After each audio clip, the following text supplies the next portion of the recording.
Depuis Blanche-Neige jusqu'à Harry Potter aujourd'hui, le fantastique est toujours très attractif. Samuel Peter Schmidt relève que la Bible a aussi sa place dans la littérature du surnaturel. Et il en déduit que la vie chrétienne normale devrait l'être aussi.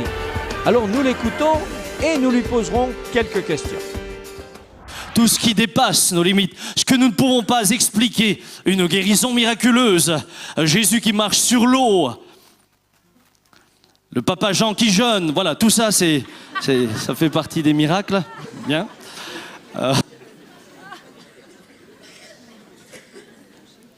Cependant, le surnaturel, pour l'homme, n'est finalement que le naturel de Dieu.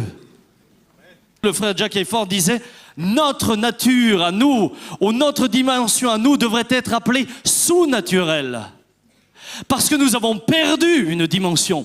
Nous avons perdu quelque chose de la gloire de Dieu. Nous avons perdu quelque chose de la présence de Dieu. Nous avons perdu quelque chose de la puissance de Dieu. Nous l'avions perdu. Samuel Peter Schmidt, bonjour. Alors vous me semblez un peu nostalgique du paradis terrestre. Hein. Monsieur Ribet, c'est une réalité. Nous avons perdu ce qu'Adam et Ève vivaient. Et ça, c'est bien dommage, au vu de toutes les souffrances qu'il y a aujourd'hui. Mais dans toutes les civilisations, il y a toujours eu comme ça un mythe du bon vieux temps, la légende de l'âge d'or qui remonte à des milliers d'années, etc. Non, oui, c'est pas une variante seulement? À la différence près que là, nous n'avons pas affaire à un mythe, mais nous avons affaire à quelque chose qui a réellement existé, qui existe encore dans le fait que le ciel ne s'est pas arrêté de fonctionner en attendant que Adam et Ève chutent et que nous allons retrouver cette dimension dans la présence de Dieu dès lors que nous quitterons cette terre. Et vous n'avez pas peur que de considérer comme ça, d'être centré un peu sur le passé, on devienne un petit peu, oui, seulement mélancolique, rêveur, nostalgique, passéiste? Ah ben écoutez, monsieur Ribet, je ne passe pas ma vie à regarder dans le rétroviseur, je ne regarde pas le pare-brise. L'avenir est devant nous. Et Christ est venu en nous parlant de l'avenir. Il dira, une demeure vous est préparée. Il nous parle de quelque chose à venir. Donc nous ne sommes pas là, comme dans une maison de retraite, à nous rappeler les souvenirs du passé pour arriver à peu près à vivre le présent. D'accord. Alors vous citez dans la sélection suivante quelques personnages bibliques au talent surnaturel. Il est dit qu'Élie était un homme de la même nature que moi. Hello? Il prie pour qu'il n'y ait plus de pluie et la pluie ne tomba pas pendant 3 ans et demi. Il prie à nouveau et la pluie revient. Passons dans le Nouveau Testament, il y a tant d'exemples. Il guérissait les malades. Guérir un malade, c'est surnaturel. Et pourtant, ça fait partie du naturel de Dieu. L'autre jour, notre sœur qui ne voyait plus est guérie comme ça pendant le culte. Philippe, il est avec l'eunuque éthiopien. L'eunuque dit, voici de l'eau, qu'est-ce qui empêche que je sois baptisé? Il le baptise. Et ils sortent tous les deux de l'eau. Et voilà que sorti de l'eau, l'eunuque ne vit plus Philippe parce que l'esprit l'avait saisi et transporté ailleurs. Ça, on ne fait pas ça encore aujourd'hui dans nos sociétés. Hein. Nous, on a le tram, on a les trains, on a les grèves. Instantanément déplacés. Nous lisons ça, nous disons « Oh, que c'est beau! Pierre a été libéré par un ange, ça c'est beau !» Mais nous ne saisissons plus que ces choses-là sont pour nous. Alors, le prophète Élie a donc interdit la pluie pendant 3 ans. Comment a-t-il décidé ce programme-là? Moi, je suis à peu près convaincu que c'est Dieu qui a déterminé le temps. Ce n'est pas le prophète par lui-même qui détermine le temps, mais c'est Dieu qui va déterminer le temps. Et le temps où la pluie n'est pas tombée fut un temps également où tout Israël fut interpellé. Et où tout Israël dut se poser des questions quant justement à ce Dieu qu'il connaissait mais duquel il s'était détourné. Alors vous dites aussi, plus proche de nous, qu'une dame a retrouvé la vue dans votre église, c'est ça? Oui, absolument. Et comment ça se fait qu'un fait d'une telle aussi extraordinaire ne soit pas davantage relayée par les médias? Pourquoi on ne sait pas ces choses-là? Eh bien, malheureusement, parce que nous sommes dans une société très incrédule, elle se décrit comme pragmatique. Donc tout ce qu'elle n'explique pas, elle ne le croit pas. Puisqu'elle ne le croit pas, elle ne le diffuse pas. Ceci dit, par ailleurs, elle est paradoxale, puisqu'elle ne croit pas à ces choses-là, mais de manière surprenante, on verra sur certains plateaux de télévision des voyantes, on encourage l'astrologie, les journaux sont remplis de thèmes astro, etc., etc. Aujourd'hui encore, et je bénis Dieu, et je me réjouis, Jésus guérit les malades. Oui, parce que vous dites ces choses-là sont pour nous. Mais est-ce que c'était pas seulement autant héroïque de la Bible, hein? Est-ce que vous êtes certain que c'est pas fini aujourd'hui? Eh bien écoutez, les choses prendront fin si Dieu avait une fin. Mais Dieu n'a pas de fin. Jésus dit de lui-même dans l'Épître aux Hébreux qu'il est le même hier, aujourd'hui et éternellement. Votre foi en lui, ou notre foi en lui, nous permet de compter sur sa présence, et là où il est présent, se produit ce que j'appellerais le naturel de Dieu, ce qui pour nous est surnaturel parce que ça dépasse nos limites. Alors la suite semblera sans doute un vœu un peu idéaliste pour beaucoup, devenir intime de Dieu. Écoutez bien, il devient un intime de Dieu. Écoutez ce qu'il est dit. Il devient confident. Alors l'Éternel dit, cacherai-je à Abraham ce que je vais faire? Attendez, Dieu dit, cacherai-je un petit homme? Bon, il était plus grand que ça, mais ce qu'il va faire, cacherai-je? Lorsque vous avez compris que le divin fait partie de votre vie, vous comprenez aussi que vous entrez dans l'intimité avec Dieu et vous devenez son confident. Et soudain, il va vous révéler ce que personne ne sait, vous montrer ce que personne ne voit. Papa Jean, lorsque Michel se mourait d'un cancer, est parti au jardin. Il n'a pas dit au jardin, il faut que tu guérisses ma fille. Il a dit, Seigneur, dis-moi ce que tu vas faire avec ma fille. C'est ça ce que tu as dit. Mais confirme-le-moi, je ne sais pas. Ah. Que vas-tu faire avec ma fille? Voilà la question. Ça, c'est l'intimité avec Dieu. Je parle à Dieu. Je peux lui poser des questions sur l'issue, sur une issue que personne ne connaît. Ou du moins, celle que l'on connaît est dramatique. Et là, Dieu lui dit, tu vas dire à ta fille, ça et ça. Et elle vivra. Et c'est ce qui s'est passé. Alors, devenir intime avec Dieu, c'est une idée surprenante, enviable, mais surprenant. Surtout enviable.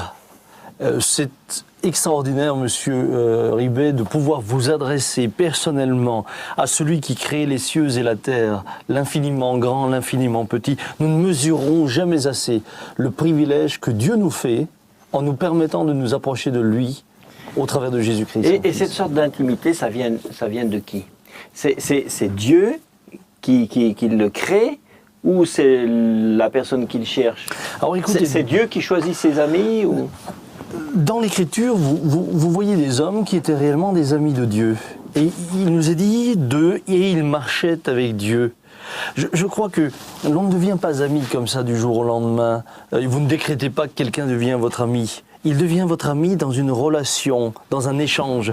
Vous ne pouvez pas décréter demain que je devienne votre ami. L'amitié va se construire dans une relation, dans l'intimité. C'est l'intimité qui va nous emmener en finalité à pouvoir déclarer « il est ami de Dieu ». Et chacun pourrait devenir ami de Dieu? Je le crois de tout cœur et j'encourage chacun. Nous allons plus loin qu'être amis de Dieu. Nous sommes ses enfants. C'est plus encore. Moi, j'ai des amis, mais ces amis n'ont pas la même relation avec moi que mon fils, que ma fille. C'est un degré d'intimité plus grand encore. Il nous propose l'intimité d'un père à son enfant. D'accord. Dans la partie suivante, c'est, je pense, le corps médical qui va vous écouter avec scepticisme. Tu ne donneras plus à Sarai, ta femme, le nom de Sarai, mais son nom sera Sarah. Je la bénirai et je te donnerai d'elle un fils. Je la bénirai, elle deviendra des nations, des rois, de peuples sortiront d'elle. Écoutez ce qu'il a fait. Abraham tomba sur sa face, il rit et dit en son cœur, naîtrait-il un fils à un homme de 100 ans? Et Sarah était âgée de 90 ans. Pourquoi est-ce qu'il a ri? Parce qu'il s'est réjoui? Non. Il a ri. Ça n'a rien à voir avec Clinton, hein? Il a ri. Tout simplement par incrédulité. Sarah, comme toutes les dames, écoutait à l'entrée de la tente qui était derrière lui. C'est drôle, c'est dans les gènes, hein, c'est resté ça. Oui. Elle rit en elle-même en disant « Maintenant que je suis vieille, aurais-je encore des désirs? Mon Seigneur aussi, il est vieux. » Ça voulait à peu près tout dire, ça voulait dire « Il est fatigué. » Nix mélos. «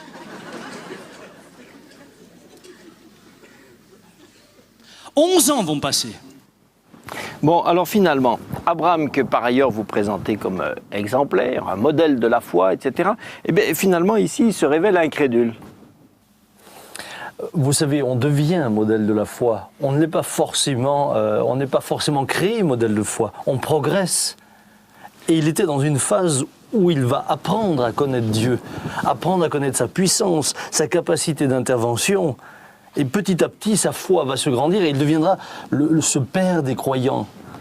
Mais est-ce que ça veut dire qu'on peut espérer, les croyants peuvent espérer en finir un jour complètement avec l'incrédulité? Non, je crois que les croyants peuvent espérer grandir dans la foi et à fur et à mesure que votre foi grandit et votre confiance en Dieu s'affermit, s'estompe l'incrédulité. C'est une cause à effet. D'accord. Bon, alors écoutez, là je vais faire un petit peu un aparté.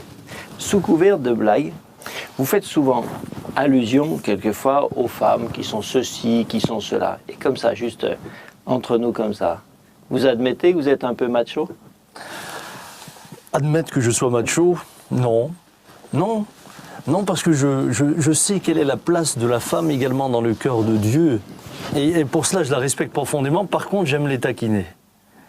J'aime les taquiner. Et je vais vous dire, monsieur Ribet, elles me le rendent bien. Elles me le rendent bien. Et parfois quand même, sous couvert de choses que je dis comme ça au passage, pourquoi les gens rient? Les gens rient parce que ça fait référence, dans certaines situations, à une réalité. C'est pour ça qu'ils rient. Ah oui, mais socialement, bien sûr, ça passe très bien. Bon, si on part dans la sélection suivante, à la découverte de la culture sociale antique, il y a des choses qui décoiffent. Hein. Et puis Sarah lui dit, écoute, vous savez, c'est naturel, c'est humain. Allez, on va lui donner un coup de main. Tu vas voir Agar, la servante. Vous allez...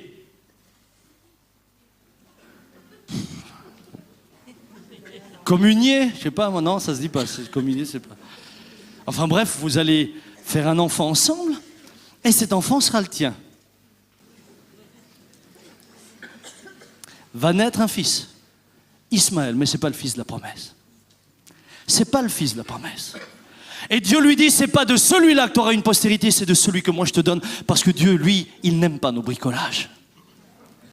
Après qu'ils aient eu Ismaël, il s'est rendu compte qu'il avait fait une erreur. Et il reviendra en disant, je continue à croire. Je continue à croire. Mon frère, ma sœur, veux-tu voir le divin dans ta vie? Arrête de chercher des solutions humaines. Nous prions, écoutez, combien de fois nous prions pour un problème? Seigneur, tu vois, j'ai tel problème. À peine on a fini. Bon, comment je pourrais faire? Pour qui je pourrais appeler? Attends, il y a... Ah, tiens, si je vais là, lui pourrait me donner un coup de piston pour... Si je l'ai remis à Dieu, ne dois-je pas attendre de lui la réponse? Alors cette pratique de coucher avec sa servante pour avoir un enfant d'elle, puis feindre ensuite de le considérer comme étant celui de son épouse, c'est choquant. Mais dans l'Antiquité, c'était une pratique qui se faisait. Ça nous choque, nous, dans notre culture actuelle, mais... On est étonné qu'Abraham ait consenti à un stratagème de ce niveau. Ben écoutez, dans cette culture-là, ces choses-là se faisaient. D'ailleurs, regardez aujourd'hui, aujourd'hui on refait les mêmes choses différemment. On appelle ça une mère porteuse. D'accord ? Oui. Oui, mais le principe reste le même, monsieur Ribet. D'accord, enfin voilà, ça nous choque quand même. Alors vous dites, arrête de chercher des solutions humaines. Bon, et est-ce que... qui semble similaire à la mauvaise solution qu'Abraham a adoptée. Est-ce que vous pouvez nous donner des exemples pratiques, concrets, contemporains, où quelqu'un pourrait tenter de faire ce qu'a fait Abraham? De la même manière, dans le même domaine, forcément pas, mais prenons un exemple qui me revient à l'esprit, un chef d'entreprise qui avait son entreprise en difficulté. Et évidemment, il avait prié pour que Dieu vienne à son secours, lui ouvre un marché, et voilà qu'il reçoit une proposition absolument alléchante d'un chantier qui signifiait pour lui le redressement et le salut de son entreprise. Il me le racontera de cette manière-là, il ira, en effet il fut choisi, sélectionné sur les devis qui avaient été faits, mais on lui proposera un dessous de table.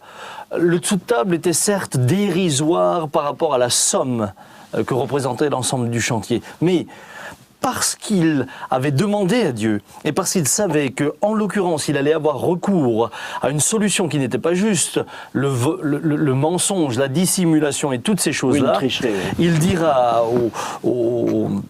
à la personne qui lui propose le marché, je prends le marché, mais pas de dessous de table. Et là, cet homme le regarde et lui dit, bien écoutez, s'il n'y a pas ce dessous de table, vous perdez le marché. Et mon ami est reparti en ayant perdu le marché. Lorsqu'il est revenu à l'entreprise, c'était l'incompréhension. Les ouvriers étaient dépités qu'il ait pu, à cause de quelques dizaines de milliers de francs, et pour motif de conscience, faire cela. Mais par la suite, comptant sur Dieu, Dieu l'a béni, et en une année, son entreprise qui était dans le rouge depuis 5 ans est sortie et est devenue prospère. Voilà un exemple, monsieur Ribet. Merci. Nous continuons. Si Dieu vous disait, je t'envoie vers un pays promis, comment vous l'imaginez, vous? Le pays promis, il est comment pour vous? Dans votre cœur, il est beau. Il est dit, Abraham parcourut le pays jusqu'au lieu nommé Sichem, jusqu'aux chênes de Morée. Les Cananéens étaient alors dans le pays. Les Cananéens, selon les textes d'Ougarit, c'est une ville de Syrie, aujourd'hui rebaptisée, Ras Shamra, et les textes égyptiens, d'inspiration et d'origine sémitique, disent la chose suivante au niveau de la religion des Cananéens, qu'elle faisait appel au caractère bestial et matérialiste de la nature humaine. Il semble que la pratique du sacrifice humain en faisait partie, ainsi que la prostitution sacrée. Il est sympa le pays promis. C'est pas celui auquel je rêvais. Dieu te dit, je vais te conduire dans ma volonté. Ah, tu es sûr, sa volonté, elle ne peut qu'être belle. Et puis soudain, il te conduit dans un quartier difficile. Et soudain, il te met à côté d'un voisin pénible. Et soudain, il t'installe au travail avec un chef infect. Ah, tout d'un coup, le pays promis n'est pas celui que j'attends. Tu pries pour un travail, ça fait longtemps que tu pries. Et le Seigneur te dit, je vais te donner un travail. Et tu te réjouis, alléluia, si Dieu me donne un travail, il ne peut qu'être beau. Ouais, tu ranges les laitues au suma. Vous pensez qu'Abraham a été déçu en découvrant Canaan? Non, je ne pense pas qu'il ait été déçu. Je pense qu'il a été surpris en voyant la population qui s'y trouvait. Est-ce que Ur, d'où venait Abraham, était très différent? Écoutez, au dire des archéologues et de ceux qui ont travaillé sur la question, il semble quand même qu'il a été issu d'une culture déjà bien évoluée. Et vous pensez que Dieu n'a pas averti Abraham des conditions de vie réelles de Canaan? Je crois que Dieu ne lui a pas tout dit et tout révélé dès le départ, c'est clair. Il ne savait même pas le nom de l'endroit où il devait aller. Mais alors, vous laissez supposer que Dieu ne dit pas tout à ses serviteurs qu'il envoie en mission. Monsieur Ribet, la vie est ainsi faite. Il y a bien des choses que nous débutons, nous ne sommes pas conscients de la portée qu'elles auront dans notre vie. Vous commencez par exemple des études en médecine ou autre. Est-ce que vous savez ce que ça veut dire en réalité? Vous le découvrez. Oui, mais Dieu, il sait tout, lui. Oui, Il ne sait pas tout. Dieu sait tout, mais il sait également que nous avons besoin de découvrir les choses petit à petit. Oui, enfin, nous, on appelle ça de la rétention d'informations. Ça, je ne crois pas que c'est juste. Non, je ne crois pas que c'est juste. Je crois que c'est la vie. La vie veut cela. Quand je me suis marié, je ne savais pas tout ce qui allait venir. D'ailleurs, vous non plus. Oui, certainement. Par ailleurs, on peut, en vous écoutant, supposer que Dieu confie en général à ses serviteurs des missions, j'allais dire entre guillemets, toujours un peu ingrates, quoi. Non. Non, écoutez, j'ai maintenant, depuis 20 ans, la grâce de servir le Seigneur. C'est vrai que je n'ai pas toujours vécu des choses, comment dirais-je, faciles. Mais j'ai également eu le privilège, la grâce de vivre des choses exaltantes. Et nous voici presque à l'arrivée. Abraham arrive là, il est dit que la famine prit place dans le pays. Que fit-il? Première réaction, la famine dans le pays. Il avait oublié que Dieu avait dit je le bénis, je te garderai, je te donnerai. Qu'est-ce qu'il fait? Il file en Égypte. Mais combien de nous on ne fait pas la même chose? Combien d'entre nous, dès qu'il y a une difficulté, hop, on retourne dans le monde, voir la solution qu'on pourrait y trouver. Résultat, il va se trouver coincé. Il va avoir peur. Sa femme Sarah était belle. Et le frère a attiré notre attention sur le fait que, à cette époque-là, le prince rajoutait à son harem celle qui arrivait et qui était belle. Alors qu'est-ce qu'il fait, Abraham, courageux? Il dit à sa femme, dis que t'es ma sœur, hein? C'est sympa, hein? Mes sœurs, ça vous ferait plaisir? En d'autres mots, bon écoute, toi tu vas au harem pourvu que je sauve ma peau. Voilà à quoi nous conduisent l'incrédulité. Frères et sœurs, si vous avez compris qu'il est avec vous, alors vous comprendrez aussi que vous n'avez rien à craindre. Alors je vous cite. Combien d'entre nous, dès qu'il y a une difficulté, hop, on retourne dans le monde voir la solution qu'on pourrait trouver. Alors là aussi, est-ce que vous pouvez nous donner un équivalent actuel de l'attitude qu'Abraham a eue avec son épouse?